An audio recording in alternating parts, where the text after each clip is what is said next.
प्यारे बहनों और भाइयों, जय मसीह की।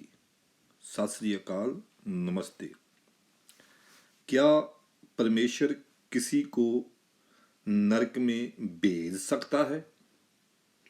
परमेश्वर प्यार करने वाला परमेश्वर है, तो क्या वो किसी इंसान को नरक में भेज सकता है? आज हम इसके बारे में सीखेंगे। प्यारो, परमेश्वर का वचन जो बाइबल है, बाइबल में हम पढ़ते हैं कि जो नरक है, परमेश्वर ने ये इंसानों के लिए तैयार नहीं किया।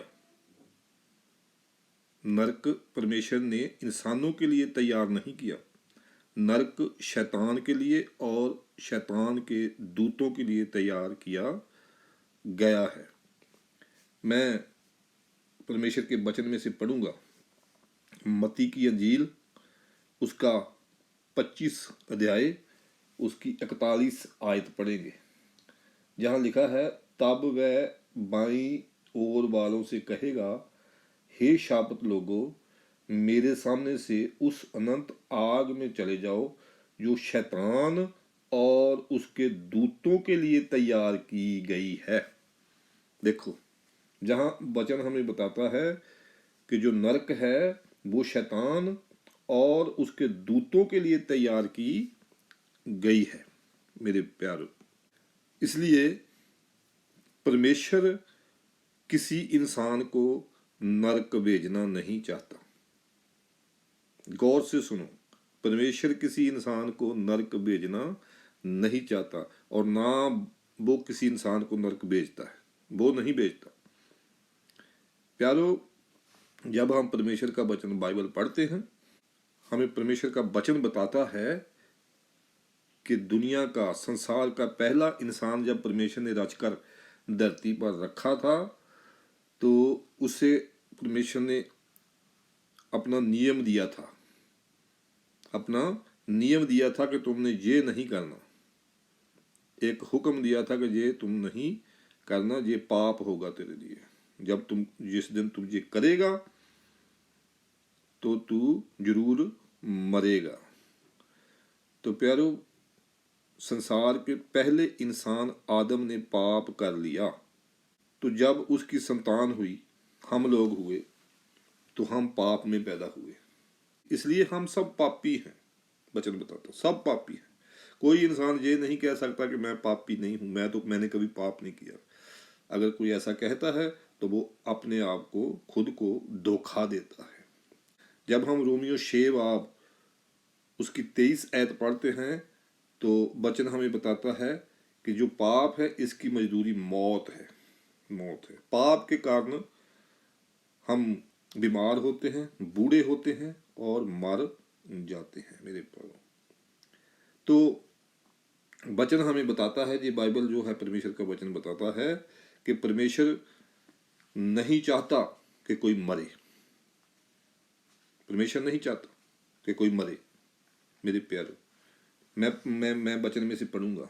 हिजकियल नबी की किताब, हिजकियल उसका 18 बाब उसकी 21 आयत से मैं पढ़ूंगा। देखो, लिखा है, परंतु यदि दुष्ट जन अपने सब पापों से फिरकर मेरी सब विधियों का पालन करे और न्याय और धर्म के काम करे, तो वह ना मरेगा वरना जीवित ही रहेगा। उसने जितने अपराध किए हों उनमें से किसी का स्मरण उसके विरुद्ध ना किया जाएगा। जो धर्म का काम उसने किया हो उसके कारण वह जीवित रहेगा। प्रभु यहोवा की यह वाणी है। क्या मैं दुष्ट के मरने से प्रसन्न होता हूँ? क्या मैं इससे प्रसन्न नहीं होता कि वह अपने मार्ग से फिरकर जीवित रहे? और जब इसी की हम 32 आयत पढ़ते हैं, तो लिखा है, क्योंकि प्रभु यहोवा की यह वाणी है, जो मरे उसके मरने से मैं प्रसन्न नहीं होता, इसलिए पश्चाताप करो, तभी तुम जीवित रहोगे। देखो, परमेश्वर किसी के मरने से प्रसन्न नहीं होता, परमेश्वर नहीं चाहता कोई भी मरे। और जब हम नए नियम में देखते हैं पहला तिमोथियस उसका 2 बाब, पहला तिमोथियस 2 बाब 2 अध्याय उसकी 3-4 आयत पढ़ते हैं तो लिखा है, जय हमारे उद्धारकर्ता परमेश्वर को अच्छा लगता है और भाता भी है, जो जय चाहता है कि सब मनुष्यों का उद्धार हो, सब मनुष्यों का उद्धार हो और वे सत्य को भली भांति पहचान लें। देखो, परमेश्वर तो चाहता है सब मनुष्यों का उद्धार हो, सब बचाए जाए। वो किसी के मरने पर खुश नहीं होता मेरे प्यार। परमेश्वर नहीं चाहता कि एक भी इंसान नरक में जाए, वो किसी को नरक भेजना नहीं चाहता प्यारो। इंसान खुद अपने आप को वहां भेजता है, इंसान खुद अपने आप को नरक भेजता है। इंसान एक रोबोट नहीं है, परमेश्वर ने इंसान को आजाद मर्जी देकर रचा है, इंसान को अपने जैसा बनाया है उसने और आजाद मर्जी दी है, अपनी छवि पर बनाया और आजाद मर्जी दी और फैसला लेने की शक्ति दी कि इंसान यस और नो का फैसला खुद कर सके, इंसान यस और नो का फैसला खुद कर सके।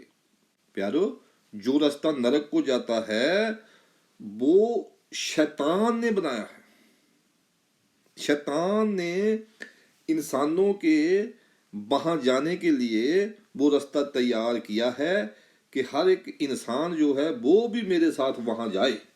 मेरे प्यारो, जब हम परमेश्वर के वचन में से पढ़ते हैं यूहन्ना की इंजील उसका 3 अध्याय उसकी 16 आयत, तो वहां लिखा है, मैं पढ़ूंगा आपके लिए, लिखा है, क्योंकि परमेश्वर ने जगत से ऐसा प्रेम रखा कि उसने अपना इकलौता पुत्र दे दिया ताकि जो कोई उस पर विश्वास करे वह नष्ट ना हो परंतु अनंत जीवन पाए, वह नष्ट ना हो।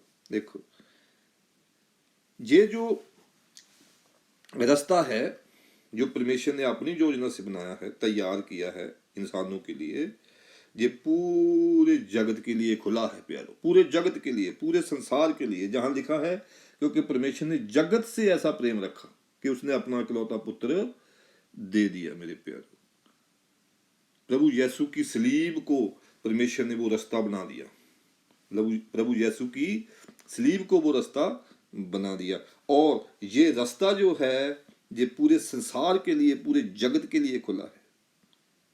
पर जो रास्ता शैतान ने तैयार किया है ना, जो कोई उस रास्ते से जाता है तो वो 100% नरक जाएगा ही जाएगा, 100% नरक जाएगा ही जाएगा। मेरे प्यारे, ये तो अब हर एक इंसान की अपनी चॉइस है, अपनी आजाद मर्जी है। मेरे प्यारे, कई दफा आपने लोगों को कहते सुना होगा, लो जी हम तो परमेश्वर के बच्चे हैं, हाँ?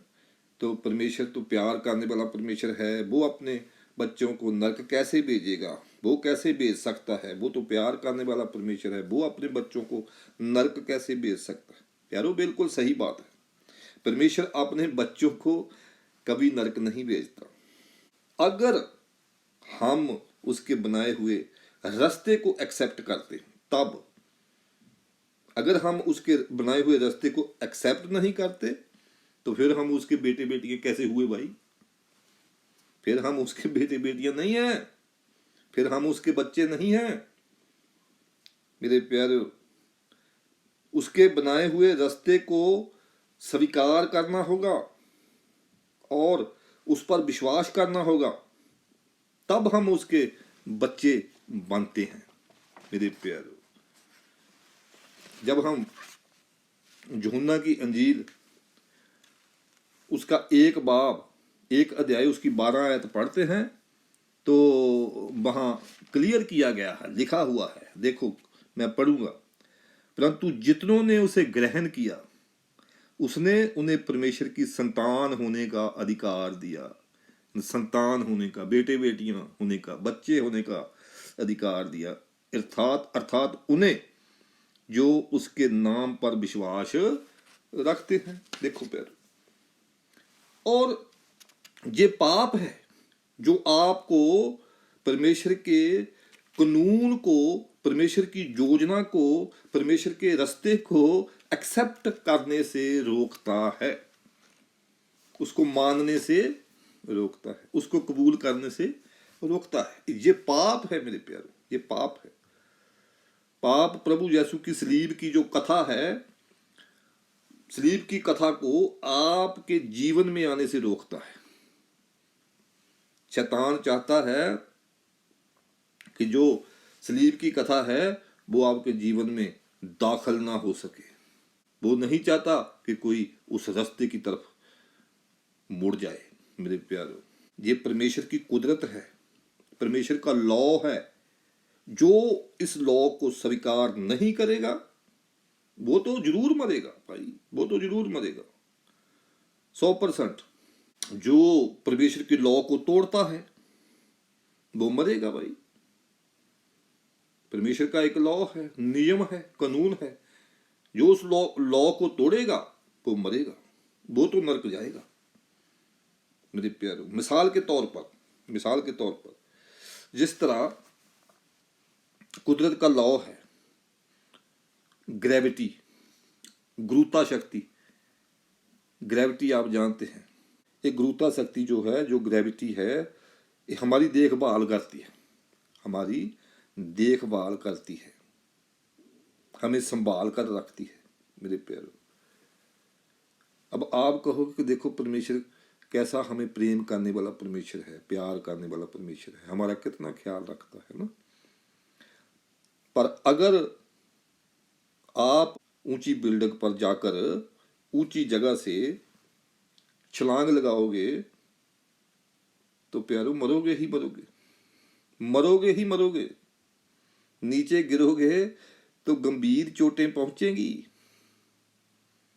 आपने ग्रेविटी का लॉ तोड़ा है, गुरुत्वा शक्ति का नियम तोड़ा है। मेरे प्यारो, ऐसे जब ग्रेविटी का लॉ तोड़ोगे तो वो आपको तोड़ेगी। मेरे प्यारो, एक और मिसाल ले लो। आप अपने बच्चे को प्यार करते हो, बहुत प्यार करते हो। आपने उसको बताया है कि ये तुम नहीं करना, ये नहीं करना, ये नहीं करना, तुम्हारे लिए ये खतरनाक है, ये मत करना, तुम्हें नुकसान पहुंचेगा अगर ये करेगा तो आपका बच्चा अपना हाथ आग में डाल देता है तो क्या वो जलेगा? नहीं, नहीं जलेगा, जलेगा ही जलेगा।